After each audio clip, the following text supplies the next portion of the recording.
இந்த வீடியோல நாம இப்ப ரீசெண்டா வெளிவந்திருக்க ஒரு சூப்பரான தமிழ்நாடு கவர்மெண்ட் ஜாப் தான் பார்க்க போறோம்.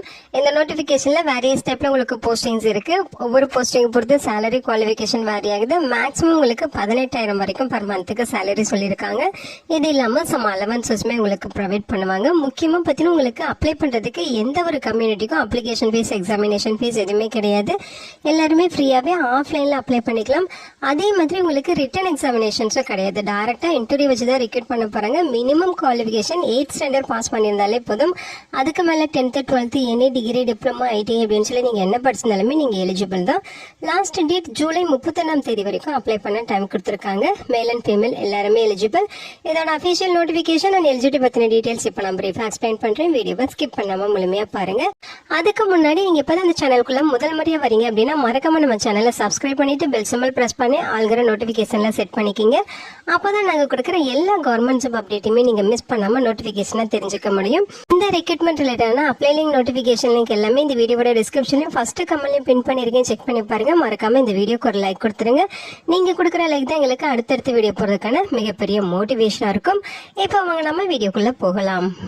இதுதான் பாத்தீங்கன்னா இந்த ஜாபுக்கு அப்ளை பண்றதுக்கான அபிஷியல் அப்ளிகேஷன் ஃபார்ம். ஸோ இதை நீங்க கரெக்டா டவுன்லோட் பண்ணி பிரிண்ட் அவுட் எடுத்துக்கோங்க. இங்க உங்களோட ரீசன்ட் பாஸ்போர்ட் சைஸ் போட்டோகிராஃப் போட்டுருங்க. நீங்க என்ன போஸ்ட்டுக்கு அப்ளை பண்றீங்களோ அந்த போஸ்ட் நேம் இங்க ஃபில் பண்ணுங்க. அடுத்து அப்ளிகண்டோட பெயர், உங்களோட பெயர் ஃபுல் நேம் இங்க கொடுத்துருங்க. உங்களுடைய அப்பா பெயர், உங்களுடைய பிறந்த தேதி டேட் ஆஃப் பர்த் இங்க கொடுத்துருங்க. உங்களுடைய வயது என்னவோ அந்த ஏஜ் டீடைல்ஸ் இங்க கொடுங்க. உங்களுடைய எஜுகேஷனல் குவாலிஃபிகேஷன் ஹையஸ்ட் குவாலிஃபிகேஷன் என்ன வச்சிருக்கீங்களோ அந்த குவாலிஃபிகேஷன் இங்க ஃபில் பண்ணிக்கலாம். அதே மாதிரி உங்களோட மார்க் டீடைல்ஸ் வந்து இங்க கொடுத்துருங்க. ஓகேங்களா. அடுத்து உங்களோட கம்யூனிட்டி பத்தின டீடைல்ஸ், கரண்ட் ரெசிடென்டல் அட்ரஸ் வந்து பின்கோடோட ரைட் பண்ணிருங்க. உங்களோட பர்மனன்ட் அட்ரஸும் பின்கோடோட இங்க ரைட் பண்ணிருங்க. அடுத்து உங்களுக்கு அந்த ஒர்க்கிங்ல ஏதாவது எக்ஸ்பீரியன்ஸ் இருக்கு அப்படின்னா அந்த எக்ஸ்பீரியன்ஸ் பத்தின டீடைல்ஸ், எத்தனை வருஷம் எத்தனை மாசம் அப்படிங்கிற டீடைல்ஸ் வந்து இங்க ஃபில் பண்ணுங்க. உங்களுடைய ஆதார் கார்டு நம்பர் கேட்டிருக்காங்க, அதை இங்க ஃபில் பண்ணிருங்க. உங்களோட போன் நம்பர், இமெயில் ஐடி இருக்கு அப்படின்னா உங்களோட இமெயில் ஐடி இங்க கொடுங்க. உங்களுக்கு இமெயில் ஐடி இல்லை அப்படின்னா இங்க ஹைஃபன் போட்டு விட்டுருங்க. அடுத்து ப்ரையாரிட்டி ஏதாவது கேட்குறீங்க அப்படின்னா, அதாவது நீங்க டிரான்ஸ்ஜெண்டரா இருக்கீங்க அப்படின்னா உங்களுக்கு ப்ரையாரிட்டி இருக்கு. பிடபிள்யூ கேட்டகரினா உங்களுக்கு ப்ரையாரிட்டி இருக்கு. டெசர்டட் வைஃப், டெஸ்டிடியூட் விடோ இவங்களுக்குலாம் ப்ரையாரிட்டி இருக்கிறதா சொல்லியிருக்காங்க. ஸோ இந்த கேட்டகரியில் நீங்க வரீங்கன்னா அதோட டீட்டெயில்ஸ் இங்க நீங்க ஃபில் பண்ணிக்கலாம். ஸோ இதெல்லாம் முடிச்சுட்டு இங்க உங்களோட பிளேஸு, டேட்டு, அதாவது உங்களுடைய ஊரு, தேதி, இங்க உங்களோட சிக்னேச்சர் இது எல்லாமே போடணும். இது கூட நீங்க என்னென்ன டாக்குமெண்ட்ஸ் அட்டாச் பண்ணுங்கிற டீடைல்ஸ் இங்க இருக்கு பாருங்க. எல்லாமே செல்ஃப் டெஸ்டட் டாக்குமெண்ட்ஸ், அதாவது செல்ஃப் டெஸ்டட் ஜெராக்ஸ் காப்பீஸ் தான் நீங்க அட்டாச் பண்ணணும். 2 பாஸ்போர்ட் சைஸ் கலர் போட்டோகிராஃப்ஸ் வந்து நீங்க அட்டாச் பண்ணணும். அதே மாதிரி டேட் ஆஃப் பர்த்துக்கான ப்ரூஃப் பார்த்தீங்கன்னா உங்களோட பர்த் சர்டிஃபிகேட் அல்லது 10th மார்க் ஷீட் அல்லது 12th மார்க் ஷீட் நீங்க அட்டாச் பண்ணிக்கலாம். ஏதாவது ஒரு ப்ரூஃப் கொடுத்தாலே போதும். அடுத்து உங்களோட எஜுகேஷனல் குவாலிஃபிகேஷன் அண்ட் மார்க் பத்தின டீடைல்ஸ், அதாவது 10th mark sheet, 12th, diploma, degree, registration certificate and mark sheet எல்லாம் கொடுக்கணும் அப்படின்னா அதோட டீடைல்ஸுமே நீங்க அட்டாச் பண்ற மாதிரி இருக்கும். அதே மாதிரி Tamil eligibility certificate, so 10th 12th mark sheet வந்து நீங்க சப்மிட் பண்ணணும்.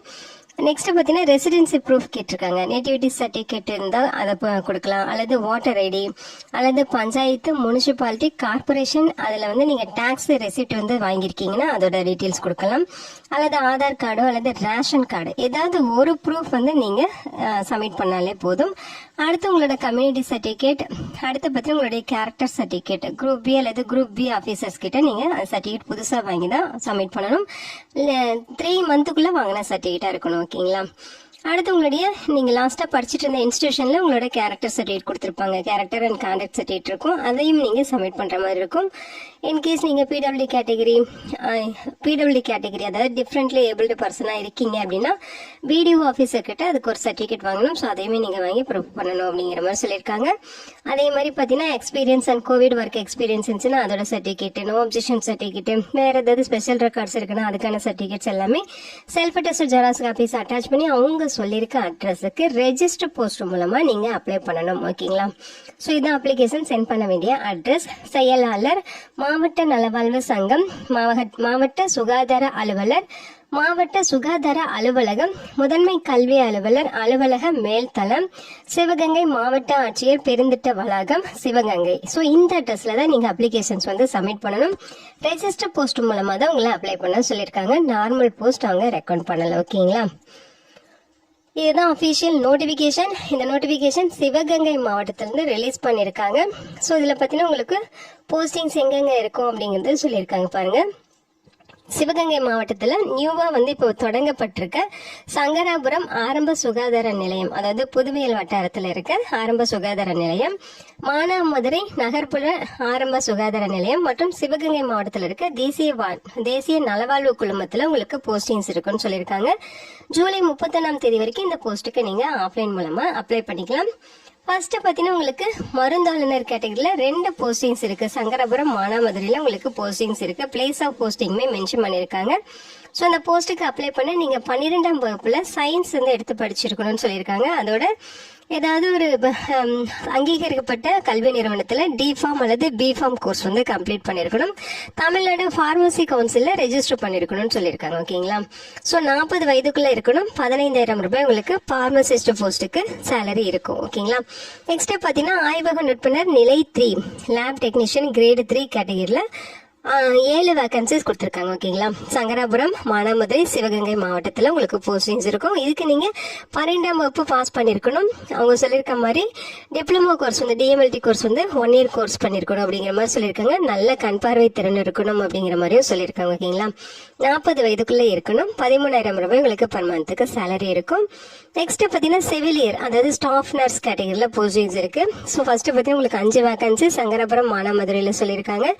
இதுக்கு நீங்க டிஜிஎன்எம் அல்லது பிஎஸ்சி நர்சிங் முடிச்சிருக்கணும். நர்சிங் கவுன்சில ரெஜிஸ்டர் பண்ணிருக்கணும். 50 வயதுக்குள்ள இருக்கணும். சேலரி பாத்தீங்கன்னா 18,000 ரூபாய் உங்களுக்கு கிடைக்கும் அப்படிங்கிற மாதிரி சொல்லியிருக்காங்க. அடுத்து செவிலியர்ல அனதர் கேட்டகரி என்சிடி அப்படின்னு சொல்லி மென்ஷன் பண்ணிருக்காங்க. ஸோ இதுலயுமே உங்களுக்கு 2 வேகன்சிஸ் இருக்கு சங்கராபுரம் மானாமதுரையில. ஸோ இதுக்குமே டிஜிஎன்எம் பிஎஸ்சி நர்சிங் முடிச்சவங்க எலிஜிபிள். ஓகேங்களா? அதாவது டிஜிஎன்எம் அல்லது பிஎஸ்சி நர்சிங். ஓகேங்களா? ஸோ அதே மாதிரி நர்சிங் கவுன்சில ரெஜிஸ்டர் பண்ணிருக்கணும். 50 இயர்ஸ்க்குள்ள இருக்கணும். 18,000 ரூபாய் சேலரி ப்ரொவைட் பண்ணுவாங்க. அடுத்து பாத்தீங்கன்னா நர்சிங் கேட்டகரியில உங்களுக்கு சிவகங்கை மாவட்டத்துல 94 வேகன்சிஸ் ரெக்ரூட் பண்ண போறாங்க. ஸோ இந்த போஸ்ட்டுக்கு பார்த்தீங்கன்னா செவிலியர் பட்டய படிப்பு, அதாவது டிப்ளமோ ஜெனரல் நர்சிங் மிட்வைஃபரி முடிச்சிருக்கணும் அல்லது பிஎஸ்சி நர்சிங் முடிச்சிருக்கணும்னு சொல்லியிருக்காங்க. அதுக்கேற்ற கவுன்சிலில் நீங்கள் ரெஜிஸ்டரும் பண்ணியிருக்கணும். இந்த போஸ்ட்டுக்கு நீங்க 50 வயதுக்குள்ள இருக்கணும். மந்த்லி உங்களுக்கு 18,000 ரூபாய் சேலரி இருக்கும். அடுத்து பாத்தீங்கன்னா பல்நோக்கு சுகாதார பணியாளர் அல்லது சுகாதார ஆய்வாளர் நிலை 2ல உங்களுக்கு போஸ்டிங்ஸ் இருக்கு. 1 வேகன்சிஸ். இதுக்கு நீங்க 12th ஸ்டாண்டர்ட் சயின்ஸ் எடுத்து படிச்சிருக்கணும். அதாவது பயாலஜி அல்லது பாட்டனி அல்லது ஜுவாலஜி எடுத்து படிச்சிருக்கணும்னு சொல்லியிருக்காங்க. 2 இயர்ஸ் பாத்தீங்கன்னா பல்நோக்கு சுகாதார பணியாளர் அந்த கோர்ஸ் கம்ப்ளீட் பண்ணிருக்கணும் அப்படிங்கறதையும் மென்ஷன் பண்ணிருக்காங்க. ஸோ அவங்க சொல்லியிருக்க மாதிரி சர்டிபிகேட் வச்சிருக்கணும். 40 வயதுக்குள்ள இருக்கணும். 14,000 ரூபாய் உங்களுக்கு பர் மந்த்துக்கு சேலரி ப்ரொவைட் பண்றாங்க. அடுத்து பாத்தீங்கன்னா பல்நோக்கு மருத்துவமனை பணியாளர் மல்டி பர்பஸ் ஹாஸ்பிட்டல் ஒர்க்கர்ல 4 வேகன்சிஸ் இருக்கு. சங்கராபுரம் மானாமதுரையில இருக்கும் போஸ்டிங்ஸ். இதுக்கு நீங்க மினிமம் 8ஆம் வகுப்பு பாஸ் பண்ணியிருந்தாலே போதும். அதுக்கு மேல உங்களுக்கு தமிழ்ல நல்லா எழுத படிக்க தெரிஞ்சிருக்கணும் அப்படிங்கிற மாதிரி சொல்லியிருக்காங்க. ஸோ நீங்க அதுக்கு மேல 10th 12th என்ன படிச்சிருந்தாலுமே எலிஜிபிள் தான் இந்த போஸ்ட்டுக்கு அப்ளை பண்ணிக்கலாம். ஏஜ் லிமிட்டை பொறுத்த வரைக்கும் 40 வயதுக்குள்ள இருக்கணும். மந்த்லி உங்களுக்கு 8,500 ரூபாய் சேலரி ப்ரொவைட் பண்றதா சொல்லியிருக்காங்க. ஓகேங்களா? ஸோ அந்த போஸ்டிங் எல்லாமே பாத்தீங்கன்னா கான்ட்ராக்சுவல் பேசிஸ்ல தான் ரெக்ரூட் பண்றாங்க. பர்மனன்ட் பண்ணவும் மாட்டாங்க. ஸோ உங்களுக்கு இயர்லி பேசிஸ்ல உங்களுக்கு ரெனிவல் பண்ணி தர வாய்ப்புகள் இருக்கு. அதையுமே தெளிவா சொல்லியிருக்காங்க. இந்த போஸ்ட்டுக்கு ஜூலை 31ஆம் தேதிக்குள்ள ரெஜிஸ்டர் போஸ்ட் மூலமா நீங்க அப்ளிகேஷன் சென்ட் பண்ணணும் அப்படிங்கிற மாதிரி சொல்லியிருக்காங்க. ஸோ இது ஒரு சூப்பரான ஆப்பர்ச்சுனிட்டி தான். உங்களுக்கு ரிட்டன் எக்ஸாமினேஷன்ஸ் கிடையாது, இன்டர்வியூ வச்சு தான் ரெக்ரூட் பண்ணுவாங்க. ஸோ உங்களோட அப்ளிகேஷன்ஸ் எல்லாமே ஷார்ட் லிஸ்ட் பண்ணிட்டு எந்தெந்த அப்ளிகேண்ட்டுக்கு குவாலிஃபிகேஷன் எல்லாமே மேட்ச் ஆகுதோ அவங்களுக்கு மட்டும் இன்டர்வியூக்கான டீடைல்ஸ் சென்ட் பண்ணுவாங்க. அதாவது இன்டர்வியூ எங்க நடக்குது, எப்போ நடக்குது, டேட் அண்ட் வென்யூ, அதோட டீடைல்ஸ் உங்களுக்கு கொடுப்பாங்க. ஸோ நீங்கள் இன்டர்வியூக்கு போகிறப்ப கண்டிப்பாக ஒரிஜினல் டாக்குமெண்ட்ஸ் எடுத்துகிட்டு போகணும். சர்டிஃபிகேட் வெரிஃபிகேஷன் இன்டர்வியூ எல்லாமே ஒரே நாளே உங்களுக்கு முடிச்சுட்டு அனுப்பிடுவாங்க. ஃபியூச்சரில் பார்த்தீங்கன்னா உங்களுக்கு ஜாப் கன்ஃபார்ம் ஆச்சா இல்லையா அப்படிங்கிறத உங்களுக்கு தெரியப்படுத்துவாங்க. ஓகேங்களா? இந்த வீடியோ கண்டிப்பாக உங்களுக்கு யூஸ்ஃபுல்லாக இருக்கும்னு நினைக்கிறேன். உங்கள் ஃப்ரெண்ட்ஸ் அண்ட் ரிலேட்டிவ் அப்படின்னு சொல்லி நிறைய பேருக்கு மறக்காமல் இந்த வீடியோவை ஷேர் பண்ணுங்கள். Thank you so much and bye.